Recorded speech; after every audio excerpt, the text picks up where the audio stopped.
d'un break, de m'échapper de mon quotidien, car tout me semble déjà tracé, et surtout, tout va beaucoup trop vite. Moi, je ne rêve que d'une chose, partir à l'aventure pour prendre le temps pour moi, en apprendre plus sur moi-même et le monde qui m'entoure.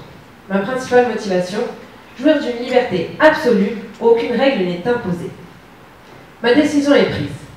Je pars me confronter à d'autres réalités et me ressourcer dans la nature, loin de ma vie de citadine.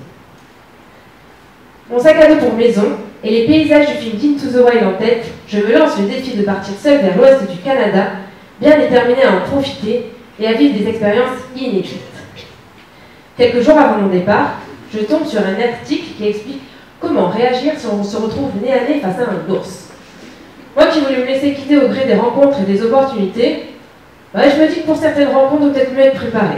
C'est alors que jour après jour, jusqu'à mon départ, je m'entraîne et mets en pratique la danse de l'ours. Le lendemain de mon arrivée, j'organise un apéro avec d'autres voyageurs. Et après quelques verres, une idée émerge. On part s'aventurer dans les montagnes canadiennes avec un guide trouvé sur TripAdvisor. Alors l'idée de base était plutôt cool, mais très vite on se rend compte que le guide n'est pas un vrai guide, qu'il ne connaît pas la météo sur place et qu'il n'est même pas sûr du chemin à emprunter. Bien évidemment, on n'a pas les chaussures qu'il faut pour marcher sur des neiges glacées. Et ce qui devait arriver arriva. Je glisse. Une première branche m'érafle le visage et j'arrive à m'accrocher à la deuxième et dernière avant le vide et les rochers tout en bas de la vallée.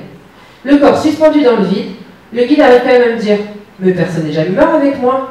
Autant vous dire qu'il attend toujours son commentaire sur TripAdvisor. De toute façon, il ne connaissait même pas la danse de l'ours. Remise de mes émotions, une amie de France me rejoint pour un road trip sur tout l'ouest canadien. À la fois hostile et accueillante, la nature me fait me sentir vivante. Je me sens heureuse. Les routes sans fin me procurent une sensation de liberté. Mais je reste attentive dès lors que je croise un ours. Sur la route, on fait un stop à Dawson City, petite ville western emblématique, où je me lance de faire l'activité incontournable du coin. Boire un verre d'alcool ou tremper un orteil humain à l'intérieur. Une seule règle, toucher avec les lèvres l'orteil sans l'avaler. Moi qui voulais sortir de ma zone de confort, je suis servie. C'est l'été, soleil de minuit, nous voilà en Alaska. Les musiques du film Into the Wild remplacent celles de Céline Dion. On ne croise pas vraiment dans ces plaines arctiques, c'est la totale liberté. D'ailleurs, on atteint le cercle arctique, je vous laisse deviner quelle partie de mon corps se trouve au nord. Je me sens invincible, mais on apprend que la neige va bientôt tomber, alors de peur de rester bloqué, on retourne sur le sol canadien. Et là, une scène incroyable s'offre à nous. Un ours qui essaye de pêcher un saumon dans une rivière. Alors honnêtement, je ne sais pas si ce sont les énormes saumons ou l'ours qui m'impressionnent le plus. En tout cas, après plusieurs tentatives de la part de l'ours et zéro succès, on décide de le laisser. D'ailleurs, lui aussi finit par en avoir marre et s'en va. Toujours pas la danse de l'ours. Je n'échangerai pour rien mes nuits aux 1000 étoiles contre un hôtel 4 étoiles. Pour moi, être en road trip, c'est chaque jour le concours du look le plus sexy. Je suis une fervente défenseuse des tongs chaussettes. D'ailleurs, il paraît que ça revient à la mode. La douche est en option selon le degré de des rivières. Et pour se brosser les dents, attention aux ours qui adorent le dentifrice. Toujours être sur ses gardes, prêt à danser. Par la suite, je me lance dans une activité de volontariat dans un ranch de bisons. Je me souviendrai toujours de mon premier réveil, quand depuis ma fenêtre, j'aperçois des énormes bisons traverser devant ma chambre. Impressionnant, j'en mène pas large. Mais pas le temps de faire leur connaissance, qu'un camion rempli de foin débarque afin de préparer l'hiver.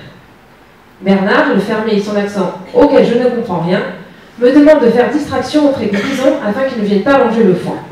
Alors ok, moi j'y vais, j'accepte. Et comment je vais faire? Et là une idée me vient. Adapter la danse de l'ours au bison. Succès garanti. Par la suite, je vais travailler dans un ranch de chevaux. Danse country, whisky, billard, jeu au lasso, rodéo, Santiago. On est en plein dans les stéréotypes du cowboy cowgirl. La sensation de liberté lors de mes balades à cheval me fait m'évader dans un film western digne des plus grands. Et c'est alors qu'en revenant à Vancouver, ville entre mer et montagne afin de me faire un petit peu d'argent, je décide de travailler dans le monde du cinéma.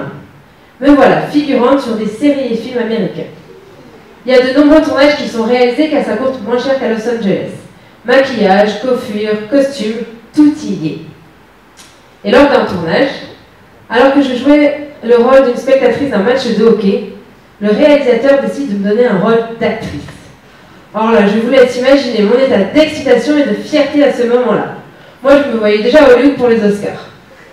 Bon, ok, je ne parlais pas, ils ont finalement coupé la scène au montage, mais je m'en fous, j'ai été actrice le temps d'une journée.